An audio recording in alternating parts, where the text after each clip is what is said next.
Id-dikjarazzjoni li jagħmel il-kap nazzjonalista Adrian Delija waqt konferenza stampa fid-Dar Ċentrali waslet għal mandat ta' tfittxija fir-residenza ta' Diana Busuttil, oħt l-eks kap tal-Oppożizzjoni Simon Busuttil.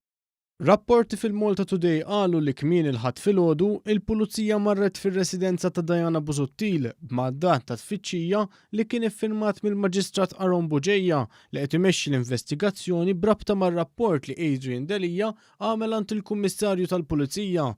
Oħt Simon Busuttil daħlet f'dan kollu wara li fil-passat kienet miżżewġa lil Chris Bajjada, ibn Eucharist Bajjada li huwa sit ta' numru ta' kumpaniji barranin li kellhom sehem f'numru ta' djar f'Londra li kienu involuti fil-prostituzzjoni. L-istess rapporti tal-Malta Today qalu li l-kont bankarju ta' Delija f'Jersey kien infetaħ f'isem il-klijent tiegħu Eucharist Bajjada. Dan il-kont irċieva ma' €900,000 f'depożiti ta' ċekkijiet u flus kontanti. F'konferenza tal-aħbarijiet li sejjaħ wara l-irċieva mistoqsijiet minn The Times, Delija qal li talab lill pulizija tinvestiga dawk li huwa sejjaħ bħala dokumenti b'firem folots li kienu waslu għand dan il-ġurnal.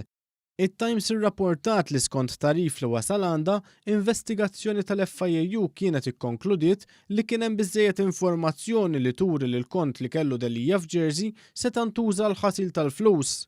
Dokumenti oħra li kien ħareġ il-ġurnal Malta Today kienu rew li Delija kien id-direttur tal-kumpanija Healy Properties li kienet irreġistrata fil-Bahamas. Din il-kumpanija kellha tagħha post fi Greek Street f'Londra.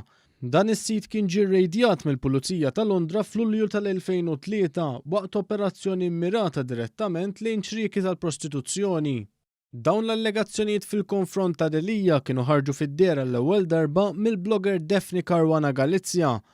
Wara li issa ħarġu aktar provi kontrih, Delija baqa' jirrifjuta li jitlob investigazzjoni sħiħa dwaru u minflok permezz tal-avukat tiegħu talab lill-Kummissarju tal-Pulizija sabiex jinvestiga kif ħarġet informazzjoni dwaru.